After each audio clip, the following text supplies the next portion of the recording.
España va bien. Lo voy a repetir otra tercera vez porque hay algunos que esto no lo acaban de entender. España va bien, va bien, va bien. Las cosas van bien.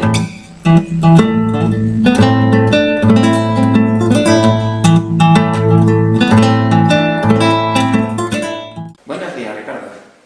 Sabemos que en los últimos tiempos te han notificado la resolución del recurso de apelación contra la sentencia que te ha condenado a 12 meses de 10 multa y 3.000 euros de indemnización a José Luis Roberto Navarro por la querella criminal que te interpuso por tu último libro, La reconquista del Estado. ¿Qué puedes decir sobre esto? Buenos días, Antonio. La cosa es que ahora mismo es de una especie de batalla legal. Precisamente en esta fase, porque efectivamente ha bajado la sentencia de apelación, pero han cometido diversas irregularidades. La primera de ellas, esencial, respecto de la notificación. La ley exige que las sentencias que pongan fin a los procedimientos tengan que ser notificadas personalmente al condenado, en este caso, máxime en la jurisdicción penal, es decir, donde las condenas presumiblemente pueden ser a penas de cárcel, como es el caso de la que me ha sido impuesta. Entonces, ahora mismo tengo varios recursos interpuestos, precisamente reclamando que se me notifique personalmente la sentencia, de manera que yo pueda empezar a emprender los recursos procedentes, aunque la sentencia especifica al término de la resolución que contra esa resolución no cabe recurso alguno. Yo considero, como letrado que me estoy además ejerciendo mi propia autodefensa, que sí cabe al menos un recurso de casación por infracción de preceptos constitucionales, que hasta ahora mismo se me está privando de poder ejercer precisamente por la falta de esa notificación. Tengo además interpuesto un recurso de amparo ante el Tribunal Constitucional, precisamente para tratar de revocar una sentencia a todas luces injusta que está quebrantando varios principios constitucionales. Además, tengo recurrido el decreto y el auto de ejecución de sentencia, que se han dado una prisa terrible en notificarme cuando hay varios recursos sin resolver. No solo el de amparo, sino un recurso de revisión, algún recurso de reposición. Hay algo así como media docena de recursos contra las resoluciones del juez o del letrado de la Administración de Justicia y al mismo tiempo contra la sentencia. Algunos de ellos decaerá porque al haber admitido algunos el de amparo perderá su vigencia, pero como los plazos no se interrumpen, he tenido que presentar varios recursos en varios frentes a sabiendas de que alguno quedará sin fuerza, sin virtualidad efectiva, pero precisamente para no dejar pasar ninguna oportunidad. ¿Dónde se celebró el juicio? ¿En Valencia? ¿Eso es normal? Pues sí. ¿Por qué recayó allí el procedimiento? Esta es una de las primeras irregularidades que yo he denunciado a lo largo de todo el procedimiento. Es el hecho de que se juzgara en Valencia, que es precisamente lo que yo denuncio en este libro, que es el feudo por excelencia de José Luis Roberto, alias el Cojo de Valencia, o el Cojo no me lo he inventado yo. Es un apelativo, no hay más que poner en internet el Cojo de Valencia y veremos quién es el que sale, que es el señor José Luis Roberto Navarro, presidente o responsable, representante, va cambiando de cargos un poco para camuflar cuál es el papel que ejerce al frente de la patronal de la prostitución en España, que es ANELA, Asociación Nacional de Empresarios de Locales de Alterne, que es asimismo pues, el jefe de un partido nazi de extrema derecha.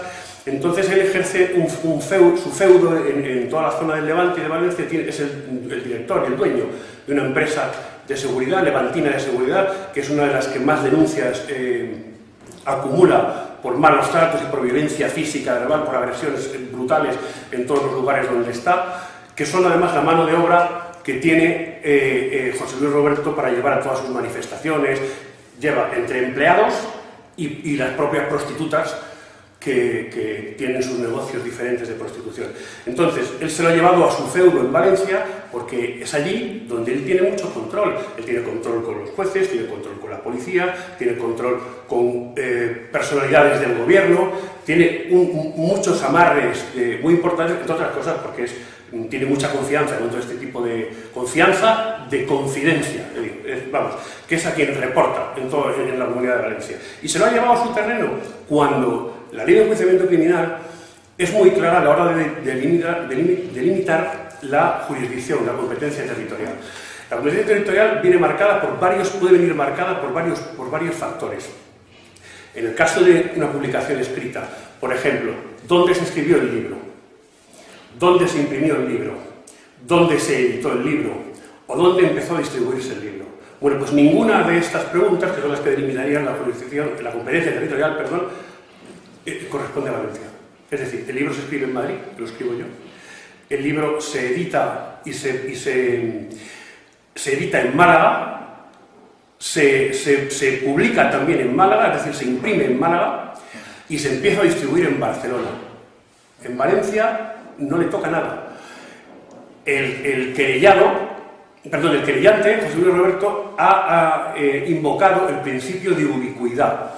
El principio de ubicuidad que recoge nuestro sistema penal, la jurisprudencia del sistema penal, no está especificado para los libros escritos, para las publicaciones escritas, sino para publicaciones generalmente de televisión, radio, internet y demás, donde uno nunca sabe muy bien dónde se producen los programas o dónde se ejecutan las publicaciones, y se puede percibir en cualquier lado. Tú puedes estar en Estados Unidos, en Valencia, en Almería, en Málaga, pones la televisión y ves una noticia. Entonces, ese sería el principio de la ubicuidad, es para eso, para que uno no se vuelva loco sabiendo dónde pongo la querella, dónde la ha percibido el afectado. Pero en el caso de los libros no es así. En el caso de los libros hay jurisprudencia del Tribunal Supremo que te dice que es alguno de los criterios que antes he mencionado. Bueno, pues ninguno es en Valencia. Valencia lo ha hecho él, ¿por qué? Porque en Valencia tiene el control de la situación. El recurso de apelación se queda también en la Audiencia Provincial de Valencia y, por lo tanto, está viendo sentencias favorables al querellante cuando... O sea, yo, mira, todo el procedimiento he mantenido y lo he demostrado, que hay un montón de publicaciones que hablan sobre José Luis Roberto.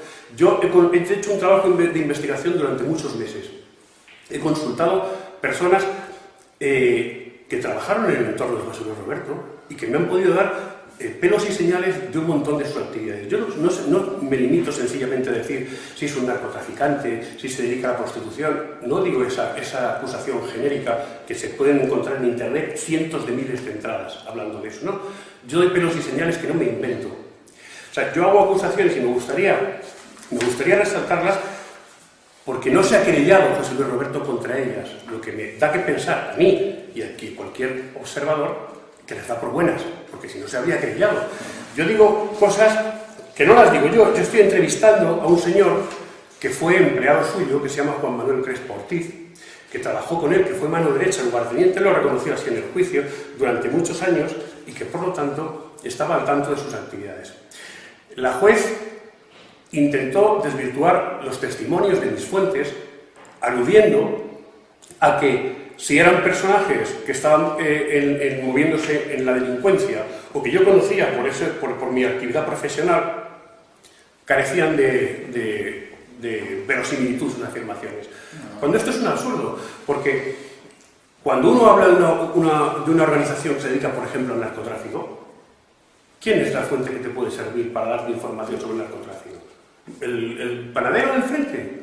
No, tendrá que ser los arrepentidos, las fuentes de información que utiliza la policía, que utilizan los jueces, las investigaciones, los programas periodísticos de investigación se basan en los testimonios de las personas que conocieron de primera mano esas actividades. ¿Quiénes pueden ser esas personas? Pues gente que estuvo en ese entorno, gente que participó de alguna manera o que supieron de esas actividades precisamente porque estaban en el entorno del delincuente. El delincuente en este caso es José Luis Roberto, al margen de cuál sea el resultado. Yo mantengo la credibilidad, o sea, la creencia absoluta en que todo lo que se cuenta en este libro es real. Otra cosa es que sea muy difícil demostrarlo. ¿Cómo se demuestra que alguien trafica con drogas? ¿Le tienes que pillar con una bolsa que ponga cocaína? La única manera es con testimonios de quienes participaron en ello. ¿Cómo se demuestra que alguien ha matado a otro? ¿Fotografiándole mientras se asesta puñaladas? Esto no ha ocurrido nunca. Es decir, alguien tiene que contarte que lo ha visto, que ha encontrado un cadáver, que ha encontrado un tal... Bueno, los cadáveres que deja José Luis Roberto y su organización no los han encontrado porque nadie quiere hacer ninguna investigación. Este libro lo hemos puesto en manos del Consejo General del Poder Judicial, lo hemos puesto en manos de la Fiscalía, lo hemos mandado a un montón de fuentes de investigación para que se pongan manos a la obra a tratar de investigar estos delitos de los que se le acusa.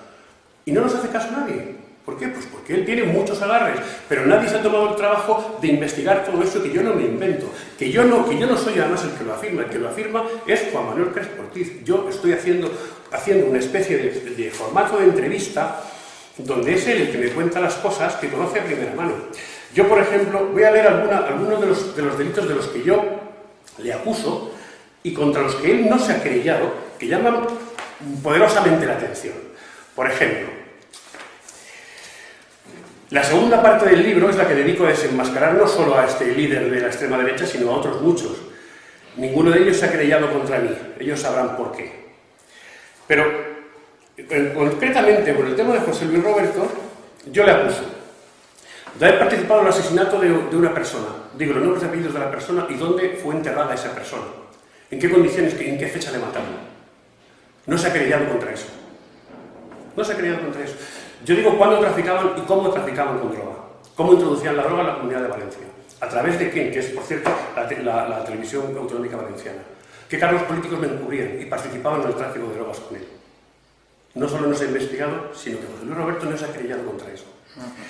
Yo hablo también de su actividad de la prostitución y contra esa sí se ha querellado, pero no donde se explica su actividad de la prostitución no se ha querellado. Se ha querellado contra una preguntita mía donde yo decía que él se dedicaba a actividades de la prostitución. Una preguntita que yo finjo porque tal entrevista realmente no existió. Yo recibí toda la información de Juan Manuel Crespo, un montón de folios así, y yo, para amenizar un poquito el relato y para darle mayor dinamismo, fingí, donde yo estaba viendo que hablaba de unos determinados temas, intercalo una pregunta sobre lo que se está respondiendo. Con lo cual, bueno, pues él solo se ha querellado contra esas preguntitas, no contra el contenido, que son 20 o 30 páginas dando pelos y señales de cómo hacía las cosas. Yo le acuso de dar, no le acuso yo, le acuso a Juan Manuel Crespo Ortiz. No se ha querellado contra Juan Manuel Crespo Ortiz. Es más, Juan Manuel Crespo Ortiz tiene otro libro escrito, el que se refiere exactamente a él, lo que pasa es que utiliza seudónimo para referirse a él, que se llama Memorias de un Ultra. No se ha querellado contra él. No se ha querellado, en este libro mío, no se ha querellado contra el autor de las afirmaciones, que es Juan Manuel Crespo Ortiz, donde da un montón de información. No se ha querellado. Hay más libros escritos sobre el llamado Cojo de Valencia, Los amos de la prostitución, en España, de Joan Cantarero. José Luis Roberto no se ha querellado nunca contra él. La huella de la bota, de Joan Cantarero también. Joan Cantarero es un ex empleado también de José Luis Roberto, porque es de la única manera que puedes saber cuáles son los tejemanejes de alguien. Tampoco se ha querellado contra la huella de la bota.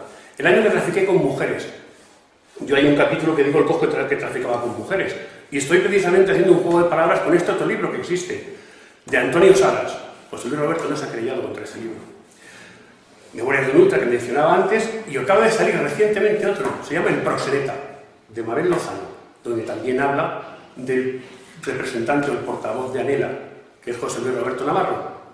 José Luis Roberto no se ha querellado contra él. José Luis Roberto se querella solo contra mí, y no contra el contenido de toda la información que yo doy de cada uno de los delitos, información muy minuciosa, muy detallada, muy específica, sino contra esas 3 o 4 preguntitas que yo estoy fingiendo para dar el dinamismo al relato. Y se querella contra mí en el seno de una operación política, y él así lo reconoció en el juicio, y lo reconoció previamente. ¿Por qué? Porque había personas de su organización política en España 2000 que le estaban presionando precisamente porque yo había logrado la aquiescencia y el apoyo en muchas redes sociales de otros grupos políticos del entorno, no solo del entorno de la extrema derecha, sino de otros tipos de entornos. Él se ha visto obligado para quedar bien con su militancia. Y al cabo de unos cuantos meses de la publicación, pues me interpuso esa querella. Esa querella en puridad debería haberla perdido. Yo confío en que el Tribunal Constitucional me dé la razón porque doy todo tipo de pelos y señales, y es más, nuestro sistema de derecho, la jurisdicción penal, no te exige que tú demuestres fehacientemente y sin ningún ápice de duda cada una de las afirmaciones que tú realizas. Sería imposible. No se podría publicar nada sobre nadie. Lo que te exige es que hayas hecho un mínimo de comprobación, que hayas consultado mínimamente algunas fuentes de investigación, que hayas comprobado relatos, que hayas contrastado. Y aquí estoy hablando de 5 libros que he contrastado. Estoy hablando de centenares de informaciones que circulan por las redes sociales. Y luego estoy hablando de testimonios de primera mano, como el de Juan Manuel Crespo Ortiz, de Joan Cantarero y de otros desempleados suyos, y algunos otros de los que no puedo dar el nombre porque no me lo han autorizado. Pero existe en España, garantizado por la Constitución, el secreto profesional. el secreto profesional de los periodistas y escritores y el de los abogados. A ambos saludo. Y no puedo revelar cuáles son las fuentes porque en el seno de mi profesión, como abogado penalista, he conocido a estas personas. Y eso no desmerece en absoluto, como decía al principio, sus testimonios. Uno puede ser un delincuente, pero Suárez Gamboa es un arrepentido de ETA. Ha servido como investigación para escribir libros y para desarticular comandos de ETA. ¿Acaso dejaron de creerle? Al revés, le ha supuesto a Suárez Gamboa que en lugar de pagar los miles de años de condena que hubieran supuesto 18 o 20 años de cárcel, como ha pasado a Juana Chao, a Troitiño, a Idoia López Riaño, él ha pagado, me parece que han sido 7 u 8 años de cárcel, porque es un confidente. Nadie ha devaluado o despreciado su testimonio. Sí, así pasa en el narcotráfico, así pasa en la operación Nécora, todos tienen, hay arrepentidos y confidentes y chivatos que cuentan las cosas, y eso los jueces lo utilizan. En este caso, casualmente en el feudo valenciano, la juez consideraba que porque ella un delincuente no vale. Hombre, no valdrá para algunas cosas, pero para hablar de las actividades ilícitas que estaban realizando, pues claro que sirve. Claro que sirve. Así que esa es la situación en la que estamos ahora y bueno, pues esperamos tener suerte en el futuro.